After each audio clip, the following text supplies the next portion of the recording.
Bonjour, je m'appelle Marc Meyer, je suis chef de projet chez WeJob. Aujourd'hui, nous allons parler des processus de recrutement et pour ça, nous avons invité Jason Barroso qui est recruteur chez IT Advance. Bonj Bonjour Jason.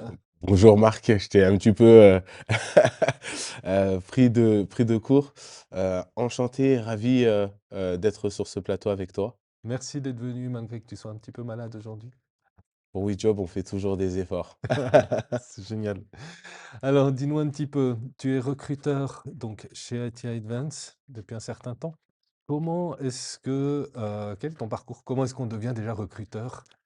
Quel est Alors, ton parcours? j'ai suivi un parcours assez, classique, je dirais. J'ai, un master en RH, donc la suite logique, c'était de rentrer dans l'un des domaines de prédilection, des ressources humaines. Les postes, qui prennent le plus de juniors sont les postes dans le recrutement. J'ai commencé dans le médical durant 10 mois et à la suite de quoi j'ai eu une opportunité, pour, faire du recrutement informatique aux Pays-Bas.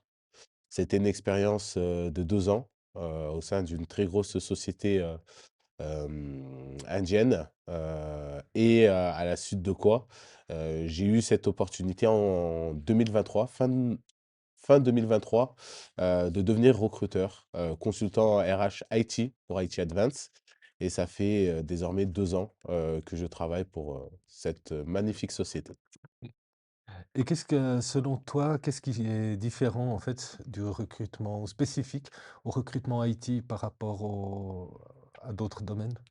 Alors le recrutement IT, je dirais que ça il y a pas forcément de spécificité propre à ce domaine. Il y a différents types de recrutement. Il y a différents domaines, mais c'est surtout les types de recrutement qui diffèrent. Le recrutement d'intérim, le recrutement en consulting et le recrutement, in-house, donc au sein d'une société. Ça, c'est le plus important. Ensuite, selon les domaines, il y a toujours des spécificités. Hem, on peut le retrouver dans le domaine de la pharma, dans le domaine, de, la finance. Tous les domaines ont leurs spécificités, mais je dirais que la grande spécificité, excuse-moi, de l'IT, c'est la proximité que l'on a avec l'informatique parce qu'on vit au quotidien dans un monde totalement informatisé. Et c'est pas trop difficile de venir avec toutes ces termes de geek, tous ces termes spécifiques, techniques parfois qui sont demandés tant sur les profils ou de parler aux candidats justement de techniques parce que tu n'es pas développeur à la base non plus. Donc il y a quand même un pas à franchir, j'imagine. Alors oui, ça demande, une certaine curiosité, je dirais, de devenir recruteur informatique. Aller, vers les gens, poser des questions bêtes parfois, se challenger, faire ses recherches personnelles pour monter en compétences, pour avoir des connaissances de base. Parce qu'on reste, in fine, qu'un expert fonctionnel, du domaine, de l'informatique et ce qui est le plus important, je pense, c'est des échanges au quotidien avec les professionnels, qui aiment, parler de leur métier, et qui nous partagent leur savoir avec grand plaisir donc si aujourd'hui j'en suis là, c'est grâce à mes recherches, mais surtout grâce aux professionnels avec lesquels j'échange, au quotidien. Alors si on commençait par parler aussi des besoins des entreprises. Parce que là, on parle donc d'IT Advance comme une société de consulting donc, qui va recruter des candidats pour des entreprises qui ont donc des postes.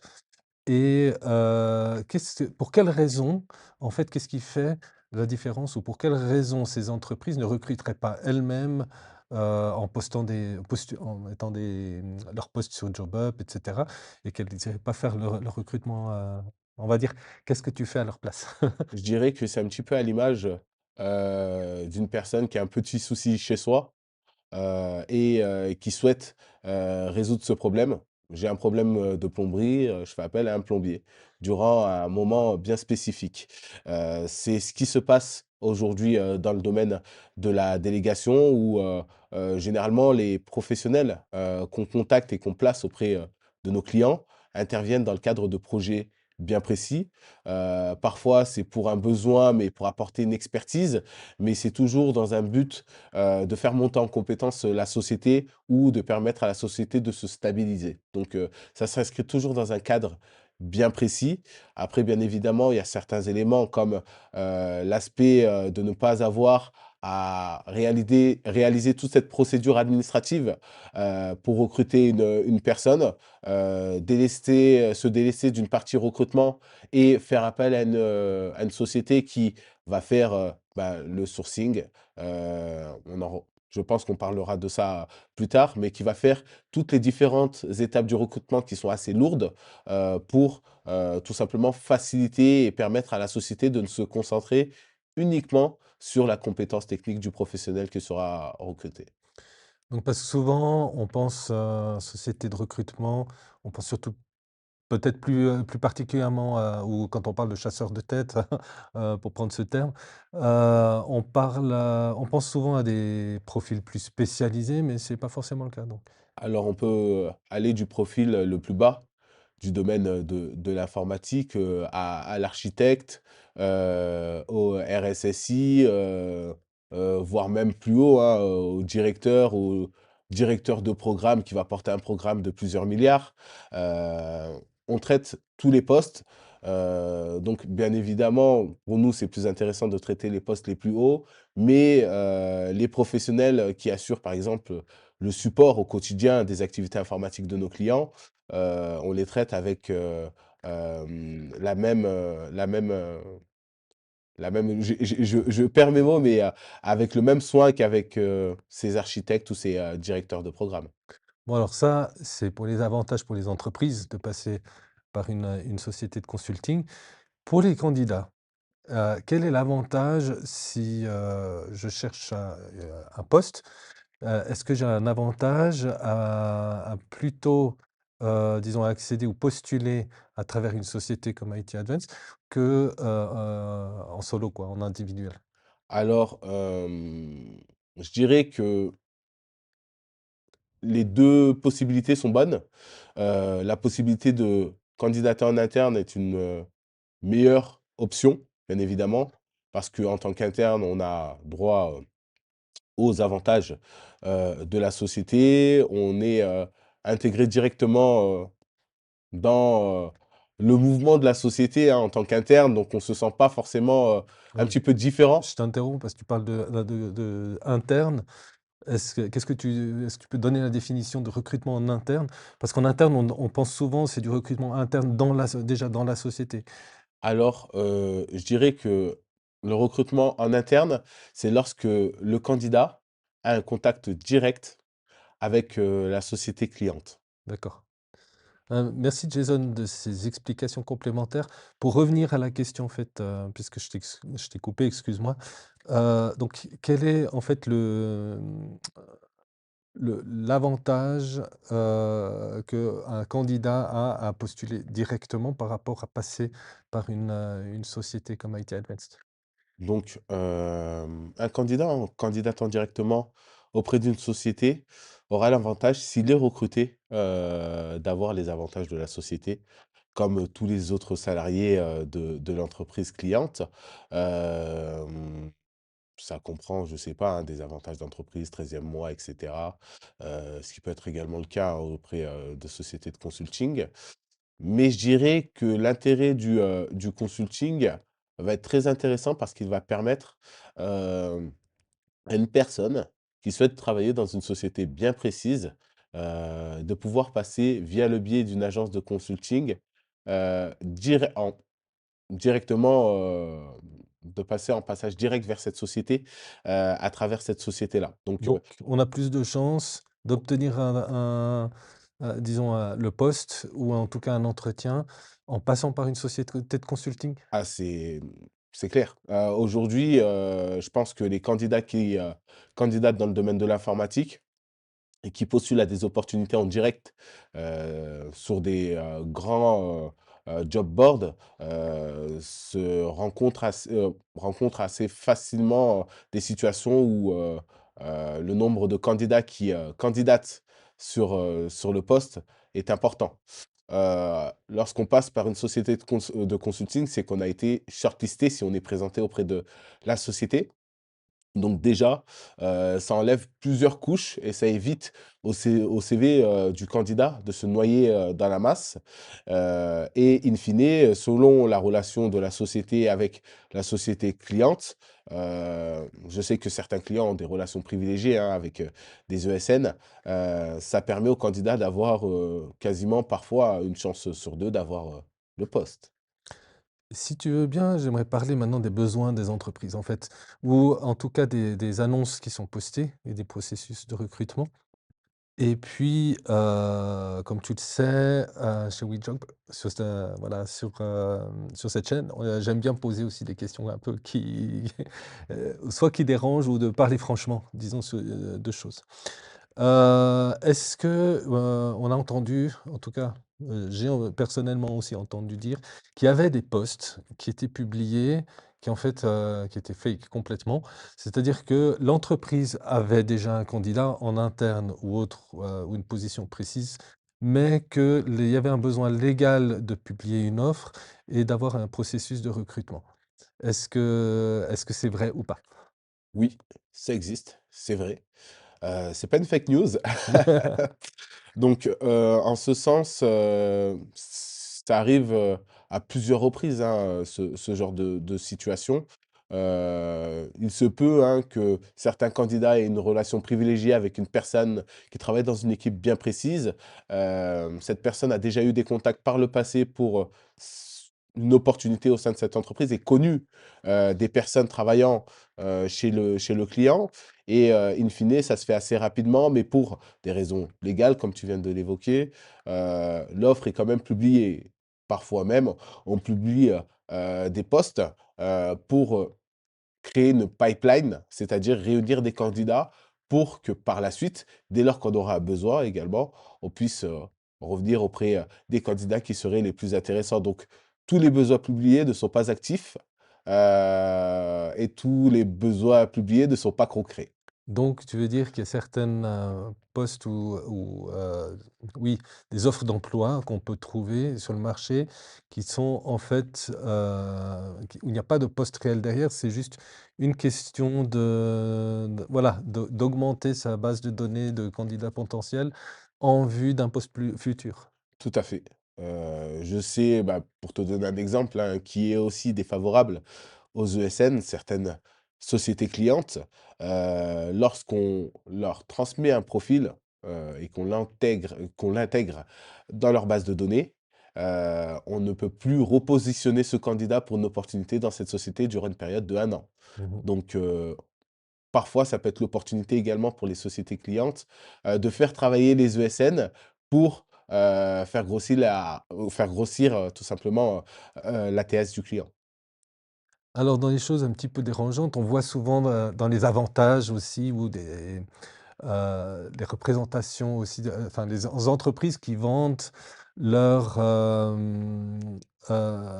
oui, leur politique sociale, on va dire. Et alors dans certains cas, c'est vrai. Dans certains cas, c'est aussi un peu dans la catégorie greenwashing et pour avoir une belle image d'eux et en fait, voilà, parce qu'on sait aussi qu'il y a des entreprises qui ont des problèmes, ou de harcèlement ou de trop de pression, de choses comme ça. À ton avis, quel est le pourcentage en fait dans ces annonces, d'entreprises sur l'image qu'ils donnent, quel est le pourcentage qui sont vraiment vrais des de celles où c'est de la politique ou de la bonne intention même derrière, mais qui n'est pas mise en pratique? Alors j'imagine que toutes les sociétés qui, mettent ces éléments-là en avant sur, leur, descriptif de poste, ont réellement ces valeurs, au sein de leur société. Je pense que dans la majorité des sociétés, on tente de mettre en place, ces valeurs, mais, on est dans un secteur, l'informatique, et même dans le monde du travail assez critique où tout le monde, essayent d'avoir un emploi pour avoir une certaine stabilité. Donc, je dirais que ces valeurs-là, c'est des valeurs, heu, communes. Elles ont de la valeur pour, les personnes qui lisent, ces Oui, descriptifs alors de là, poste. on est bien d'accord que l'intention est là, il y a pas de souci, peut-être de certains management et qu'il y a une volonté même, je veux dire globalement de le faire. Après, il y a aussi, il faut, voilà, gérer l'humain et dans la pratique, entre l'intention et la pratique, le terrain, on sait quand même qu'il y a quand même, voilà, parfois des différences et on peut être surpris, en tant que candidat, voilà, avoir, non? Parfois, on peut être, surpris, parfois on peut être, surpris, ben, défavorablement, agréablement aussi à parfois. Comme je dis, hein, ça n'engage, que les sociétés, ces valeurs-là.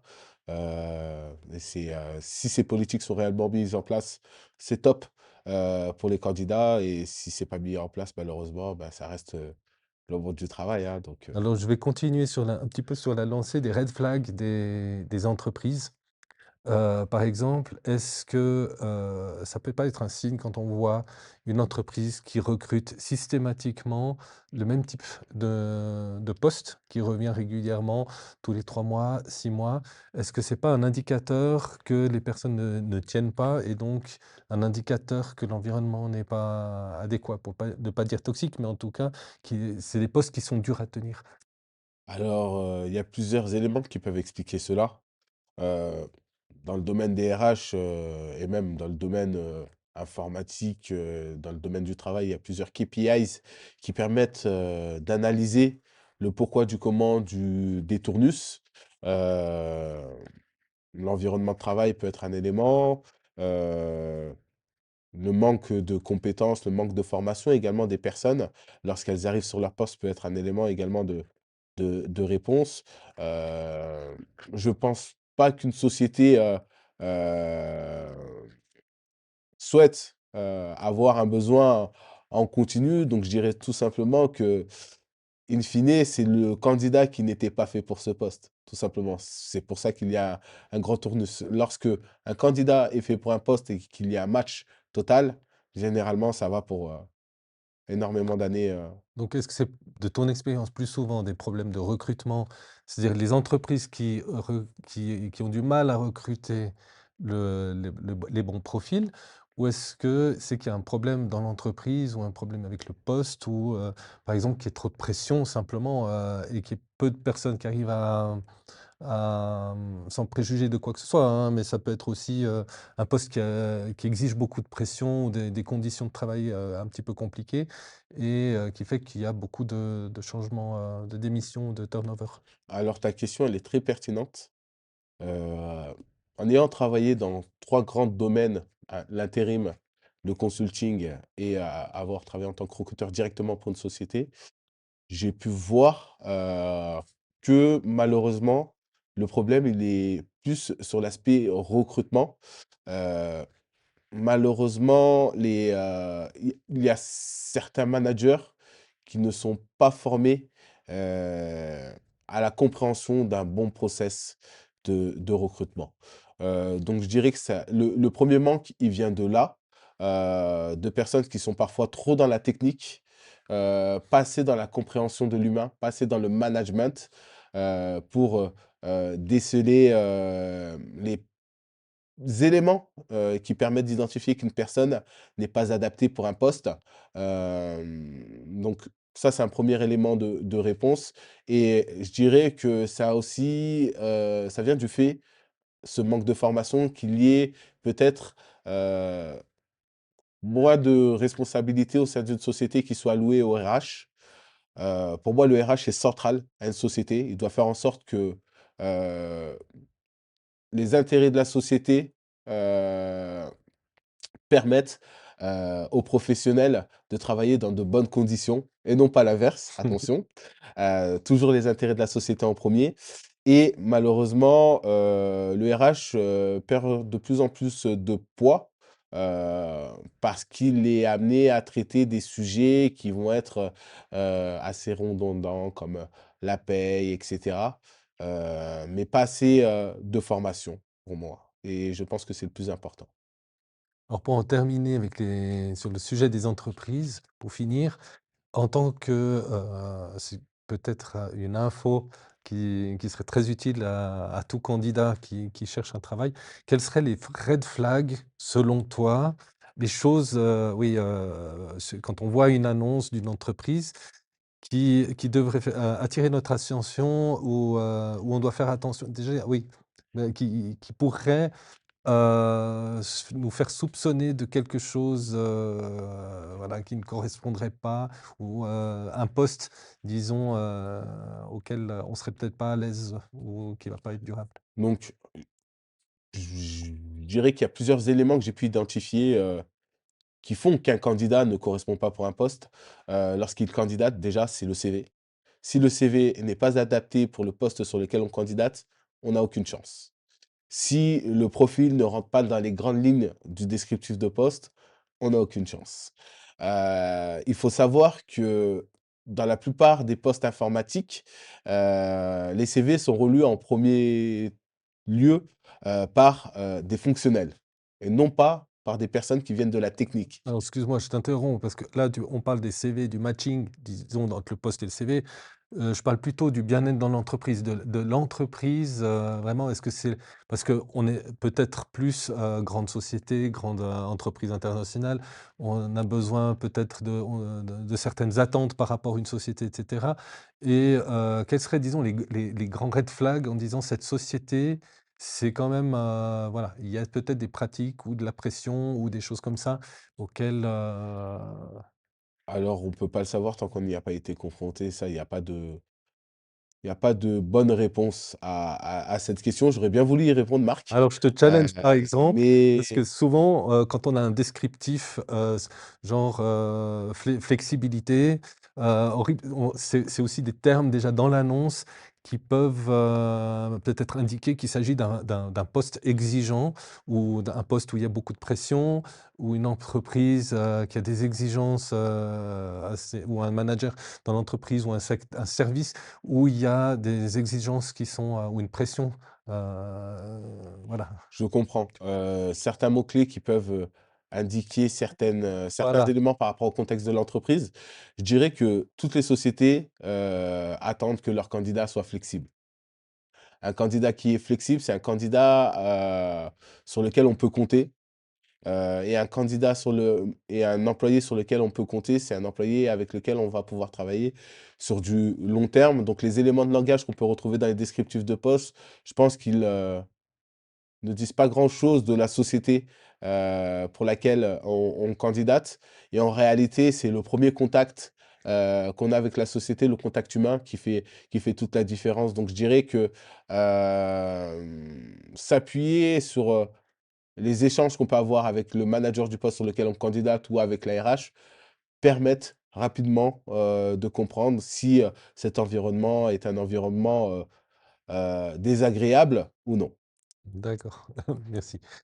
Passons maintenant au profil du côté candidat, parce qu'on a beaucoup parlé des entreprises maintenant et parlons des profils candidats. Heu, déjà, je vais rentrer, allez, dans le vif du sujet des sujets intéressants.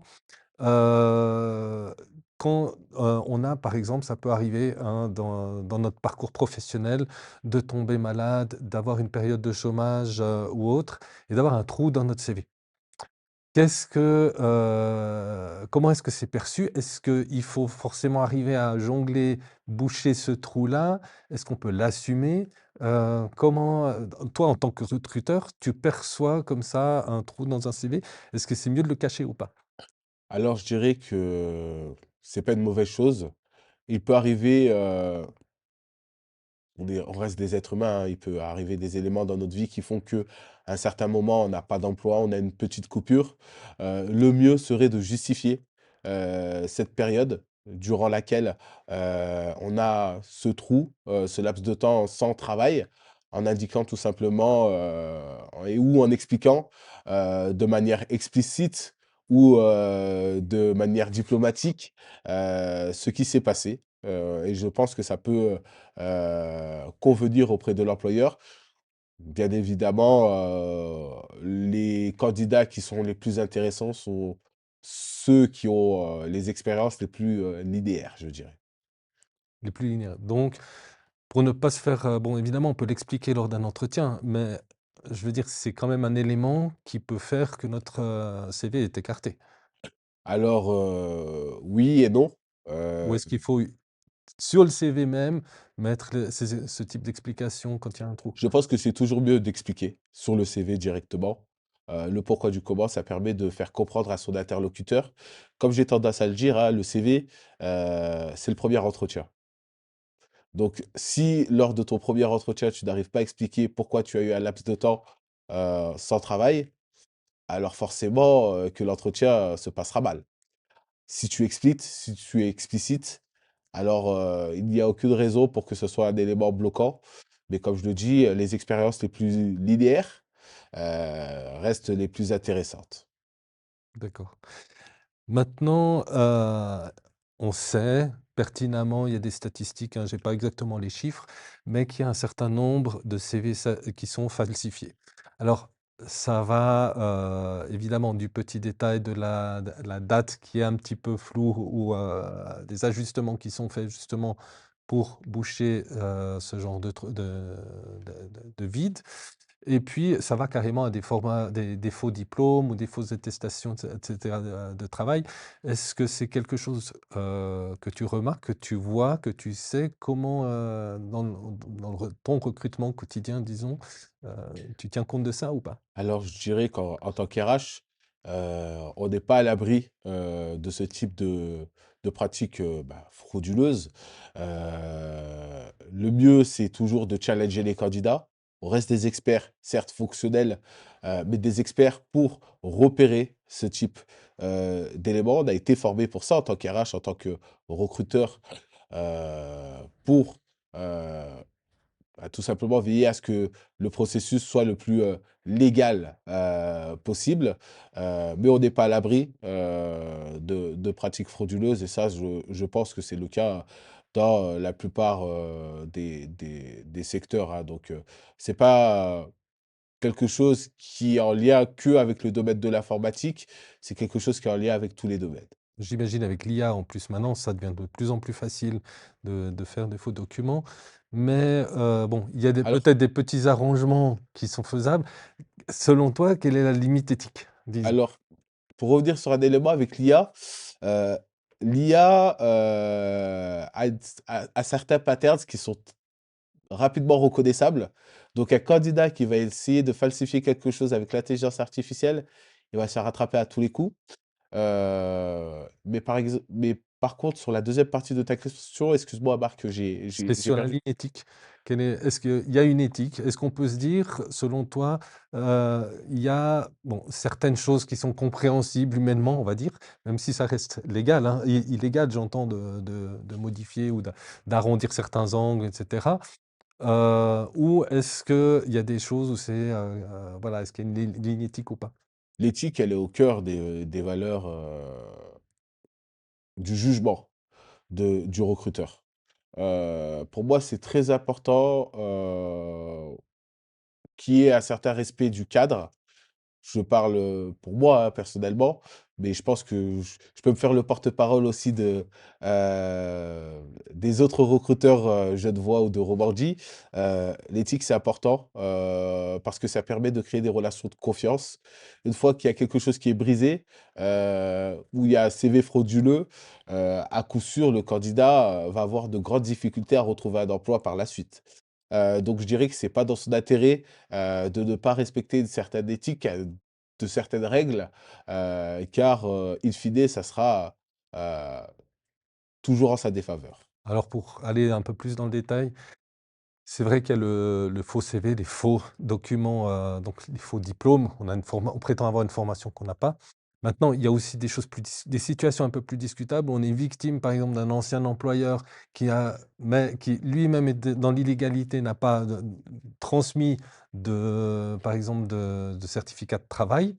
et puis que la personne aurait, fait un pour compléter, pour que son dossier soit complet, on aurait fait un.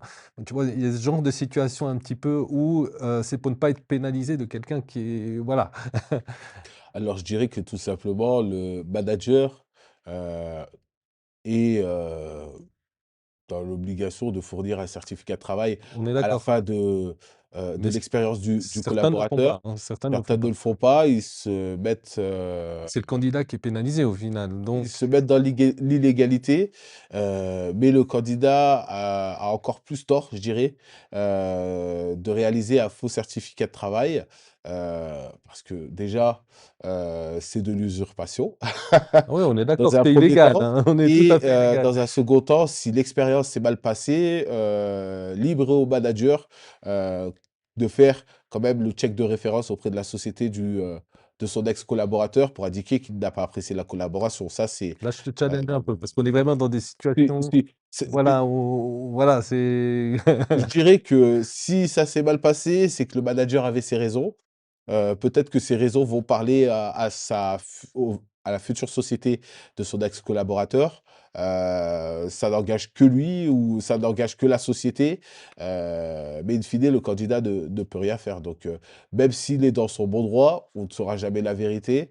Ça reste le monde du là, travail. je te challengeais vraiment sur le côté éthique un peu pour vraiment, voilà, donner une image que des fois, peut-être il y a des situations qui sont moins évidemment claires, et puis je pense que c'est une question aussi personnelle de là où on met ses propres valeurs et ce qu'on en pense, hein. On est d'accord. Pour passer maintenant, il y a parfois des bons profils et des mauvais CV.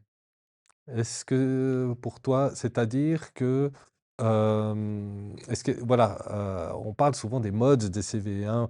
On va dire, on peut aller, vers des spécialistes, on a notre CV, on va dire: «Ah non, il faut pas le faire comme ça, il faut le présenter autrement», ou après un certain temps, on nous dit qu'il faut le reformuler, le représenter, voilà. Il y a différents, est-ce qu'il y a différents courants de pensée, des modes de CV, de format de présentation? Et est-ce que, ça arrive d'avoir un bon profil, mais le mauvais CV? C'est-à-dire le CV mal présenté? Alors, la Est-ce que tu plupart rencontres ça? des bons profils ont des CV qui sont pas adaptés. Je dirais que c'est là où le recruteur intervient pour accompagner le candidat, pour faire ressortir les éléments les plus importants, c'est-à-dire les mots-clés, qui ressortent du descriptif de poste sur lequel il va candidater, surtout dans une ESN, hein, ça fait partie du cœur de notre métier, et également, lui donner, les éléments clés. Donc je parlais de mots-clés, je parlais également, d'informations administratives, importantes à retrouver sur un CV, et également, de références, pour revenir au sujet précédent, qui je pense sont un élément clé qui témoigne, de la bonne relation qu'a pu avoir le candidat avec ses anciens employeurs. D'accord, et est-ce qu'il y a une mode ou un format actuellement qui, de CV? Disons, est-ce que, quand tu vois un CV, tu dis: «Voilà, ça c'est une ancienne façon de faire». Est-ce qu'il y a des designs, des présentations, plus modernes ou plus d'actualité? Qu'est-ce qui le détermine actuellement? Qu'est-ce qui est à la mode actuellement, on va dire, dans les CV? Alors aujourd'hui, ce qui est à la mode, c'est de mettre de plus en plus de couleurs et de plus en plus de graphismes sur son CV, mais je pense que c'est une mauvaise chose. Moi, je suis une personne qui aime bien les classiques, quand c'est efficace et c'est clair, donc quand c'est écrit, de manière littérale, les éléments que je recherche, noir, bah, sur blanc, et sans fioriture. Donc quand on va directement, dans le cœur du sujet. Vrai ou faux? Un CV ou une candidature, tu, l'écartes ou tu la gardes en 30 secondes? Peut-être même moins. Juste un Combien? titre de poste, ça peut faire que, ça peut engendrer un refus. Donc je dirais que la lecture d'un CV, c'est oui, une trentaine de secondes grand maximum pour un recruteur. Maximum 30 secondes. En 30 secondes, quels sont les éléments déterminants qui font que tu vas aller plus loin ou garder? Alors les premiers éléments vont être la localisation du candidat. par rapport à mon client et son besoin, ça a un impact direct. Autre élément, ça va être les mots-clés, du CV, s'ils ressortent, pas. 3e élément, ça va être, les diplômes parce qu'il y a certains postes qui nécessitent, un certain niveau, d'études. C'est un élément important pour certains de nos clients pour s'assurer de la compétence technique, des prospects. Je dirais que le dernier élément, c'est,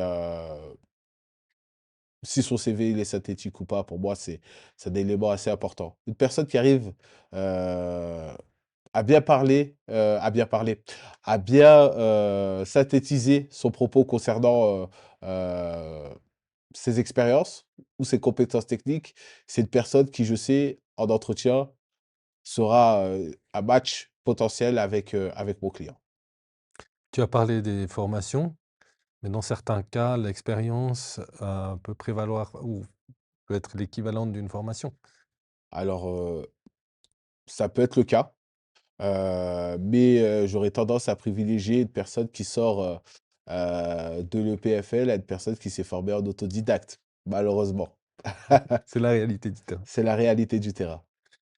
Maintenant, j'ai souvent vu qu'il y a un grand débat, les lettres de motivation. Je pense qu'il y a un grand nombre de personnes qui les font par IA, parce qu'il suffit de balancer à une IA le descriptif du poste et notre CV pour qu'elle fasse le match et voilà, et le travail. J'ai entendu que beaucoup de recruteurs ne les lisent même pas. Donc, c'est à quoi ça sert? Pourquoi est-ce qu'à l'heure actuelle, c'est toujours demandé et pourquoi on le fait encore? Pourquoi on n'abolit pas ça? Alors, pour moi, la lettre de motivation, c'est un élément important pour certains types de sociétés. Donc je sais que certaines grandes marques, du secteur, de l'horlogerie, souhaitent avoir des candidats réellement motivés, passionnés potentiellement par le domaine, pour expliquer le pourquoi du comment de la candidature. Mais en règle générale, la lettre de motivation n'est qu'un élément de support et le plus important reste le CV, hein. Si on parle d'un stage, alors oui, la lettre de motivation peut être un élément clé, mais en règle générale, la lettre de motivation est généralement pas lue par les recruteurs. Certains disent que, une vidéo de présentation quand on postule, ça peut aider. Est-ce que tu en as déjà vu ou pas? J'en ai déjà vu, mais je dirais que pour expliquer aux gens notre cœur de métier, au quotidien, on va traiter environ, plus de 100 candidats. Donc 100 candidats dans une journée, c'est assez important. Je passe parfois des journées de sourcing où je revois plus de 1000 profils. J'irai pas perdre une partie de ma journée à regarder 5 minutes de vidéo, alors que je peux lire un CV en 30 secondes. Donc je dirais que c'est pertinent dans certains domaines. Donc imaginons demain une personne souhaite, candidater dans un environnement étatique, imaginons la RTS. Alors il fait, une petite vidéo pour, se démarquer des autres. C'est pertinent, mais pour un poste de technicien support, faire une vidéo, je ne vois pas l'intérêt. D'accord, merci. Jason, maintenant, parlons un peu du processus de recrutement et particulièrement, plus particulièrement des entretiens. Parce que c'est aussi, ce moment clé qui est déterminant, pour la sélection d'un candidat. Heu, Peut-être, il me semble important, en tout cas pour moi, en ce qui me concerne, de toujours considérer un entretien comme, quelque chose à double sens. Donc on est 2 à signer un contrat, donc c'est pas seulement, au candidat, disons, de faire bonne mine et pouvoir être sélectionné. Est-ce que ça va aussi dans l'autre sens? On y va aussi pour voir justement, on en parlait tout à l'heure, des managers, de voir comment la relation se faisait et comment ça se passait. Est-ce que tu es d'accord avec ça? Je suis d'accord sur le principe. Mais la réalité est différente. Je dirais que ça va dépendre du poste, sur lequel on candidate. Un technicien support, à Genève, on soulève une pierre, on en trouve 100, hein. Donc c'est plutôt à lui de convaincre le manager, qu'il se différencie des autres. Un chef de projet également, à Genève, il y en a énormément. mais sur des postes, très spécifiques, dans l'architecture, avec des compétences, bien spécifiques, dans la direction de programme, parfois c'est à la société de convaincre, le candidat, de travailler, pour sa société. Mais généralement, c'est au candidat de convaincre. Le marché, de la Romandie est tellement pénurique en termes d'emploi, qu'un candidat ne peut pas se permettre d'avoir la posture de vouloir convaincre. Alors sans pour parler de posture, mais on est aussi là pour voir si, si on d'entrée on sent que ça se passe mal, disons, qu'on va pas être bien dans ce poste, c'est avouer, c'est quand même, accepter un poste ou et être, qui est voué à l'échec à plus ou moins long terme, non? Je l'entends, c'est une réalité, mais le marché est tellement compliqué dans le domaine de l'informatique, heu, qu'aujourd'hui, je il y a certes des environnements qui peuvent être compliqués, mais je dirais que c'est important, lorsqu'on travaille dans le domaine de l'informatique, d'avoir un poste.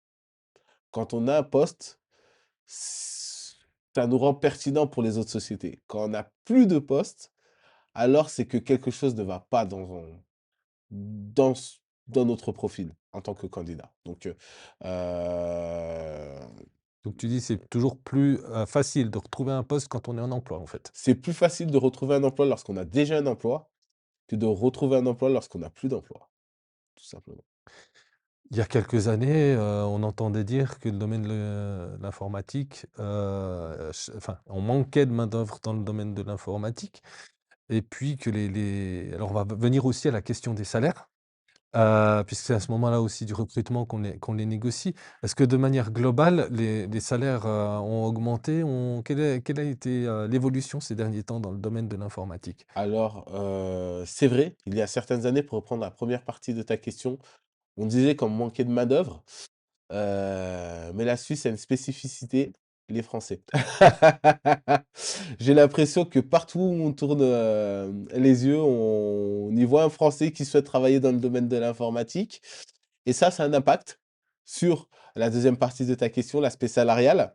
Les standards français sont différents, aux standards suisses, ce qui fait que, ben, sur certains types de postes bien spécifiques, heu, d'experts, dans la technique ou, d'architectes, les tendances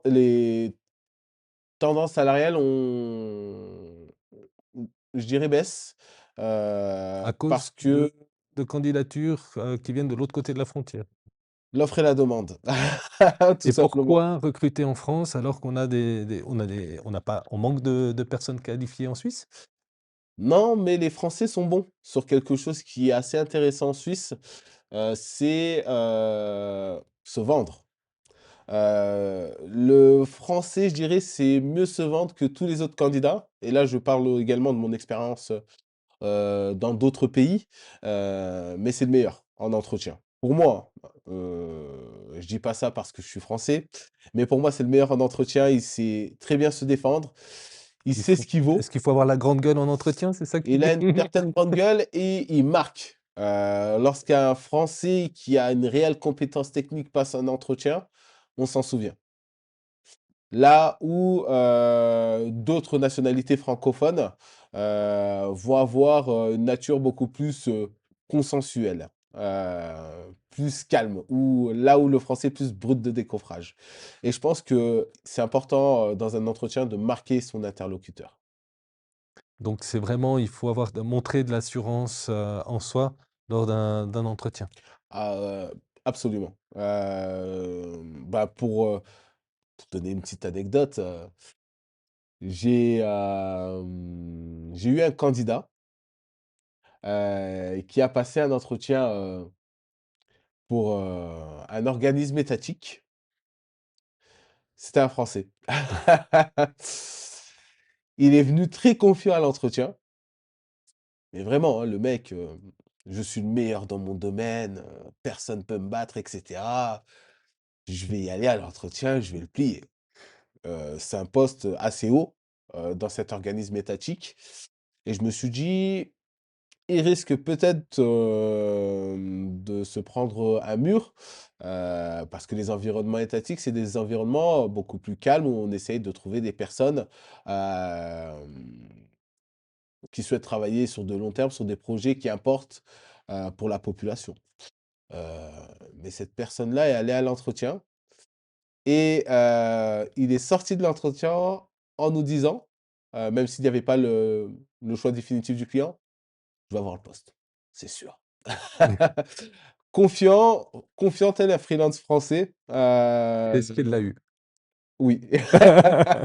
Parce Donc que, il a marqué, ses interlocuteurs. C'est-à-dire que, comme je le disais, un entretien qui marque, c'est un entretien qui a des chances, d'aboutir in fine sur une signature. et ça se joue aussi au niveau du salaire? Ça se joue aussi au niveau du salaire, mais il faut avoir les bons arguments. Il y a des personnes qui sont très bien formées, sur ces aspects-là et d'autres qui vont avoir, moins de connaissances, du marché, sur les différentes fourchettes. Après, il y a certaines situations qui font que légalement, je vais vous prendre l'exemple d'un typique, hein, d'une personne qui va faire un CFC en exploitation, lorsqu'il est diplômé, sa première expérience, il n'a pas fait d'apprentissage, premier salaire, c'est du 57 000, parce que c'est le premier emploi, donc il y a une sorte de réduction, sur son salaire qui s'effectue. Par la suite, après cette première expérience, c'est le salaire de base, 64 500, je crois qu'on est dans ces eaux-là. Je pense qu'on mettra un petit message en dessous, si, c'est pas le bon salaire, mais on est dans ces eaux-là, 63 500 je pense, 64 500. Sur les postes de BA, c'est très rare qu'on excède les salaires à 140 000. Je dirais que sur ce type de poste-là, pour toucher les plus hauts salaires, il faut avoir la connaissance trilingue, donc français, anglais et allemand. Et Heu, quels sont les salaires les plus élevés en informatique? les plus élevés, Le heu, plus les maximums que tu aies vus? que j'ai pu voir, hem, honnêtement, j'ai tout entendu. On m'a parlé de millions, de francs suisses. Et Pour quel poste? Quel c'était des poste? postes de directeur de programme, de directeur de département pour des très grosses sociétés dans le domaine bancaire, des personnes qui sont devenues, millionnaires, hein, grâce à leurs emplois. Donc là, on parle vraiment, d'emploi, game changer dans une vie, ou même, des freelances, qui touchent, des TJM, faramineux, hein. Donc on est face à, aujourd'hui dans le domaine de l'informatique, on peut tout voir. On peut voir des salaires, qui vont, concurrencer, le joueur de football, d'à côté, hein, donc de ligue professionnelle. Mais qu'est-ce qui fait qu'on arrive à des sommes pareilles? Les relations, les compétences techniques, le secteur de l'entreprise, tous ces éléments-là, en fait, je dirais qu'il faut être là au bon moment, hem et ça change tout ça. Mais globalement, à part donc là, on parle d'exceptions quand même. Donc, en dehors de ces exceptions, qui sont, astronomiques, on va dire, hors catégorie, quand on revient sur la normalité, quels sont les de combien on parle sur les des salaires maximum, les plus gros des grands salaires dans l'informatique? C'est combien? 150 000, 160 000, au-delà? Oui, je pense qu'on peut toucher rapidement les 300 000, annuels, sur certains types, de postes. Mais je dirais que moi, aujourd'hui, en termes de salaire, la moyenne, que je pourrais, calculer par rapport au salaire que je vois au quotidien, je dirais que c'est la base, 120 000. Et Voilà. est-ce que ça te fait envie, ces salaires? Ces salaires font envie, parfois on se dit: «Purée, Comment est-ce qu'on se je sent devrais en pas tant que créer». recruteur à recruter, voilà, des salaires aussi élevés? Alors que j'imagine, que tu ne touches pas autant qu'eux? Non, mais je dirais que plus le salaire est haut, plus je suis content. Une question de commission. Très bien.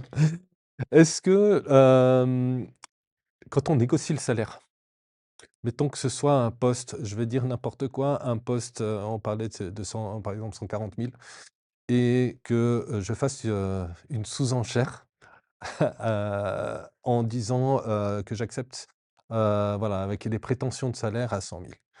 Ou au contraire, que je fais mes prétentions de salaire sur la branche haute, très élevée.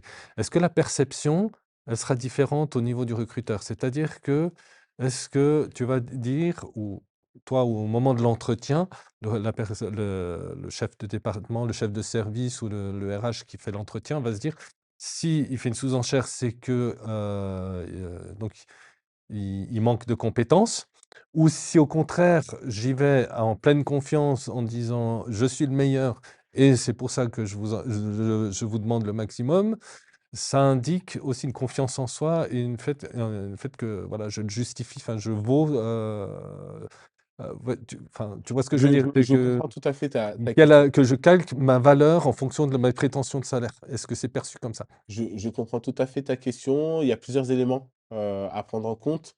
Les salaires ultérieurs qu'a pu avoir, le candidat. Ça, personne ne le sait, c'est confidentiel. C'est Moi, je c'est peux être, c'est confidentiel, mais par exemple, si tu as travaillé dans une société, sur un poste de business analyst, pour un salaire à 85 000 annuel, que tu souhaites une augmentation à 100 000 annuel, et pourtant le poste de business analyst, c'est un poste senior sur lequel tu peux potentiellement avoir 120 000. Je comprends que tu puisses couper la poire en 2 et demander, 100 000. Pourquoi? Parce que 100 000 annuels, ça reste quand même un salaire, ultra attractif. On est là sur les plus gros salaires, hein, que la Suisse, peut proposer. On est, dans le haut dans le haut des plus gros salaires qu'on peut retrouver dans le pays. C'est tout à fait pertinent, mais je dirais que, heu, s'il y a un haut profil, qui va avoir, des attentes salariales faible, hem, c'est qu'il y a une alerte pour le recruteur, c'est qu'il y a quelque chose qui cloche. Il doit avoir un problème quelque part, c'est une entourloupe, mais tôt ou tard, on se dit qu'il y a un élément qui va casser. Et dans le cas contraire, hein, lorsque le candidat va avoir des attentes très, très hautes, on se dit que tôt ou tard également ça va casser parce que, la personne elle va attendre toujours plus. Il y a différents types de profils. Je dirais que le profil le plus, pertinent, en termes de salaire, c'est la personne qui prend des renseignements auprès de personnes qui travaillent, dans le domaine, et qui ont le même type de position, heu que, le candidat qui recherche, qui, vient avec une proposition qui est pertinente et qui ne vient pas de recherche sur Glassdoor ou, sur ChatGPT, hein. Mais par contre, est-ce que quand même, donc finalement, est-ce que la prétention salariale, a quand même une influence sur la perception, disons, de la valeur du candidat?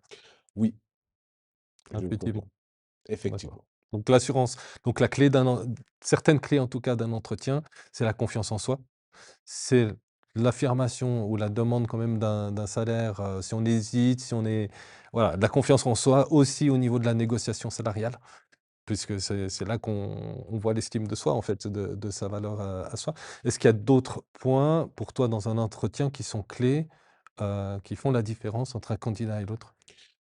Je dirais que, un bon candidat, c'est 50 de technical skills, 50 de soft skills. Heu, S'il y a des rires qui s'échangent durant un entretien, heu, c'est un élément clé pour moi. Le fait qu'il y ait une bonne humeur, que l'ambiance soit relâchée, parce que ça veut indiquer que potentiellement le candidat a réussi à démontrer que techniquement, il tenait la route, que sur, ses compétences de communication également, il y avait un match. Et donc il y a un relâchement au niveau de la discussion. Donc les compétences en communication, l'aspect relâché de la discussion, pour moi, il est clé. Un autre élément, je dirais qu'au niveau des processus, ce qui fait la différence, c'est la compréhension de sa valeur, tout simplement. Donc aujourd'hui, par exemple, on est sur une technologie bien spécifique Imaginons, on recherche un DevOps qui va travailler sur du OpenShift, et que ce DevOps-là a 15 ans d'expérience, sur du OpenShift, 15 ans d'expérience DevOps. Bien évidemment qu'en dernier entretien, il doit être un petit peu incisif pour, faire comprendre à la société, là, le cas échéant, que c'est la société qui a de la chance de pouvoir le recruter et en ayant cette approche-là, c'est un game changer, bien évidemment. Donc, niveau salarial, en termes de confiance, il peut s'avancer en toute sérénité. Alors, à l'inverse, quelles sont, est-ce que tu as des anecdotes ou des choses de candidats, des choses qu'il ne faut pas faire en entretien et Alors, et qui sont même qui sont énormes, hein, mais qui arrivent, qui arrivent? 1 chose à ne surtout pas faire, dire, à son interlocuteur: «J'ai vraiment besoin de travailler». C'est pas bon. C'est pas bon du tout. Niveau salarial, je prends tout. J'ai pas d'attente salariale. Ça prouve que, ben, il y a pas eu de recherche, au niveau de la fourchette, hem, potentielle, hein, sur le poste. Ces éléments-là, c'est des éléments généralement qui font que, bah, ça casse. J'ai eu, des personnes qui réalisaient des entretiens, dans leur voiture. Ça, c'est à double tranchant. En vidéoconférence? En vidéoconférence, ça, c'est à double tranchant. J'ai eu des candidats qui ont réussi ces entretiens-là, parce que c'était des experts et d'autres qui se sont totalement ramassés, ou, le candidat a un trop long préavis, ça peut être un élément qui peut être aussi, bloquant pour un processus. Et est-ce que parce que souvent on nous permet de poser des questions, est-ce qu'il y a des questions qui sont toujours intéressantes ou au contraire des choses qu'il ne faut surtout pas poser, des questions à ne pas poser, on va dire? Bah, je dirais, oui et non. Après de manière logique, la plupart des professionnels lorsqu'ils vont en entretien, posent des questions assez pertinentes, certes, redondantes du type, de quelle taille est l'équipe, dans quel environnement je travaille, quels sont les différents types de postes qui composent, cette équipe, est-ce que je vais être amené à travailler avec le métier, la technique et cetera? Oui, Ça c'est des questions, je dirais, de type standard, normal, date, comme lorsqu'on rencontre une jolie femme, voilà. dans un restaurant, bah, on lui pose, des questions de base avant de rentrer dans le vif du sujet. Mais comme avec les femmes, il y a des questions qui ne se posent pas, comme leur demander leur âge. Est-ce qu'en entretien, il y a des questions qui ne se posent pas? Alors oui, demander l'âge du candidat, c'est illégal. Oui, mais du point de vue candidat, au niveau est-ce qu'il y a des questions qu'on ne peut pas poser à un recruteur? Alors, C'est pas illégal? non, toutes les questions, moi je pars du principe que après, c'est mon approche, qu'il faut une transparence totale au niveau des échanges. Donc il y a aucune, mauvaise, question. On peut même me poser une question sur la réputation, de mes clients. Donc bien évidemment, moi, je suis toujours neutre, et mes clients, sont ceux qui font vivre ma société, donc je défendrai toujours leurs intérêts. Mais j'essaie d'être le plus transparent, possible avec les candidats pour faire en sorte que mon client, in fine, soit satisfait du profil qui lui est proposé. Mais en tant que candidat, c'est une dernière question. Est-ce que être honnête ou transparence, est-ce que ça peut pas se retourner contre nous? Est-ce qu'il y a des choses ou quelles sont les choses dont il vaut mieux, qu'il faudrait mieux garder pour soi? Oui et non. Je dirais que ça dépend de l'interlocuteur. Il y a des interlocuteurs qui vont préférer des personnes diplomates et d'autres qui vont préférer des personnes qui vont être totalement transparentes. C'est comme dans la vie. Donc, parfois tu peux tomber sur une personne, très franche, il va te dire certaines choses, ça va pas te plaire ou parfois tu peux tomber sur une personne qui va être, plus, diplomate, et qui va te dire des choses qui certes, sont incorrectes, mais qui, sonnent, beaucoup mieux à l'oreille. Donc par exemple, oui, donc je pensais par exemple sur d'anciennes expériences qui se sont mal passées. On n'est pas forcément fautif, hein, peut-être qu'il y a eu un mauvais match et cetera. Voilà. Est-ce que c'est des choses qui vaut mieux dont il vaut mieux, disons, ne pas parler, Oui, parfois je dirais qu'il faut pas tout embellir. Hem, mais c'est important de pas, mettre en avant des éléments qui, joueraient, en votre défaveur. S'il y a eu des conflits, c'est pas pertinent de le dire. Mais, dans le cadre d'un processus, moi, je me dois de poser la question. Si le candidat il est transparent, ça me permet, de revenir auprès de mon client pour lui donner, tout simplement tous les éléments qui lui permettront de savoir s'il souhaite aller de l'avant avec ce salarié ou pas. Parfois, vous savez, hein, ça peut être juste une mauvaise expérience, mais le candidat reste bon. Ça a été le cas avec certains de mes candidats ou, des consultants, hein, qui ont travaillé pour notre société, qui ont des mauvaises expériences auprès de certains clients, mais le client qui a suivi, a apprécié cette personne et l'a même internalisé. Donc, je dirais c'est, le recrutement, c'est l'école de la vie en réalité. voilà. Merci Jason. Comme mot de la fin, est-ce que tu as une dernière, chose à dire ou à partager que tu aimerais partager? Alors, pas forcément d'informations à mettre en avant, juste si, certains candidats, recherchent des opportunités, ils ont à se tourner auprès de WeJob, mais également consulter le site internet, de ma société IT Advance, Consulting en allant voir, tout simplement notre site, et les différentes opportunités que l'on propose, donc sur toute la Romandie. Des opportunités qui vont du technicien support à l'architecte. Est-ce que tu as des postes à 3 millions? J'ai pas de poste à 3 millions, mais il se peut que j'ai un contact, à proposer au meilleur, des candidats.